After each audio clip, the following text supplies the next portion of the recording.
Thanks for staying with us this morning. We're at the Kansas Wheat Innovation Center in Manhattan. We're joined by Lucas Haag, who is the Kansas State Northwest Research Center Extension Agent. I believe I got that right. That's a big title. So Lucas, thanks for joining us this morning. They say wheat dies 9 times throughout the year. It may have held true this year.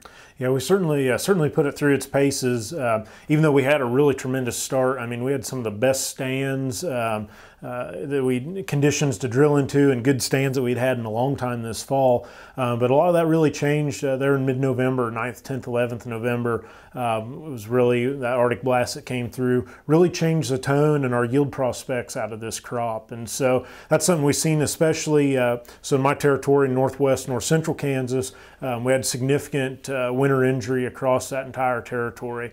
And as we move more towards western Kansas, it was much more related to the stands were just evenly thinned by that event, as opposed to more in the eastern end of my territory, much more management related. Wheat after soybeans took it particularly hard. Wheat that was planted shallower in loose seedbed conditions took it particularly hard.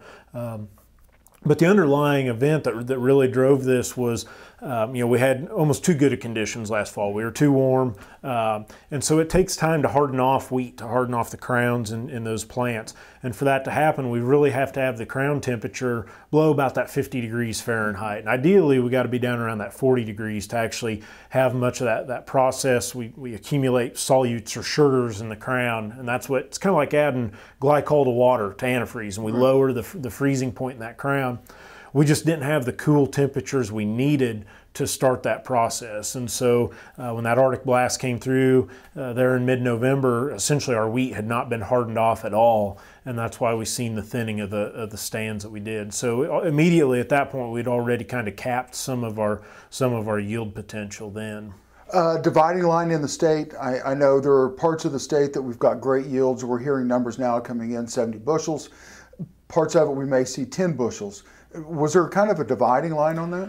Yeah, and it's always hard to draw solid lines, but certainly north central Kansas, Smith, Jewell, Mitchell counties in through there is much more management related, rotation related.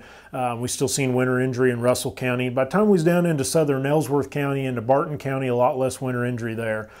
Cheyenne, Rawlins, Decatur, northwest Kansas was hit particularly hard by winter injury. Well, we're going to take a quick break. When we come back, we're going to finish up. We're going to talk about, well, we're only about 2.5 months away from making the decision again this year on what you're going to put in the ground. You're watching kansasAGreport. See you in just a minute. This segment brought to you by Kansas Regenerative Medicine Center.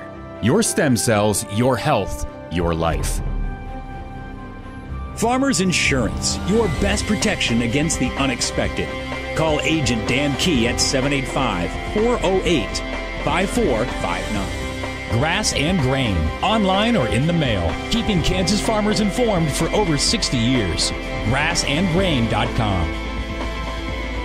Blue River Traders, the finest selection of Western-style furniture for your home.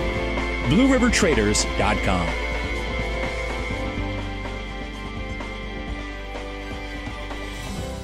We're joined by Lucas Haag today, and we're at the Wheat Innovation Center in Manhattan, Kansas. We're talking about winter hardiness of wheat. And Lucas, in the first segment, we were talking about things look bright last fall. We thought we were going to have a great crop, and then we got the Arctic blast. We are literally 2.5 months away from putting that crop back in the ground. What should producers be thinking about?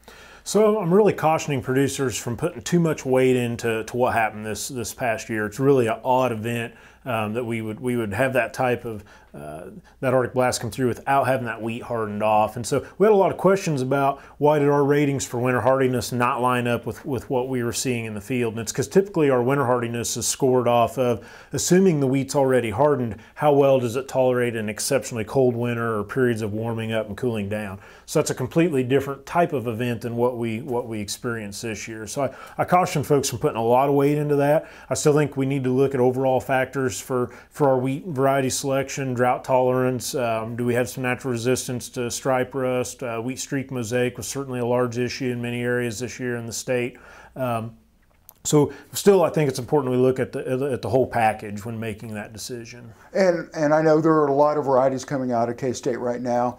what are some of the varieties that producers could be looking forward to coming up into the fall?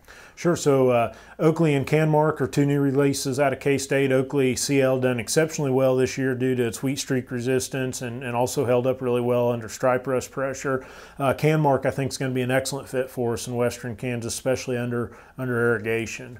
Other varieties that are doing well for us this year, Bird, WB Grainfield. Anyways, there's I can't get into listing them all, but right. there's lots of options out there, and that's what I've been telling producers is, if there's a variety you're a little bit uncomfortable with, dump it and get something new, because we've got as many good new varieties to choose from as we've had in a long time.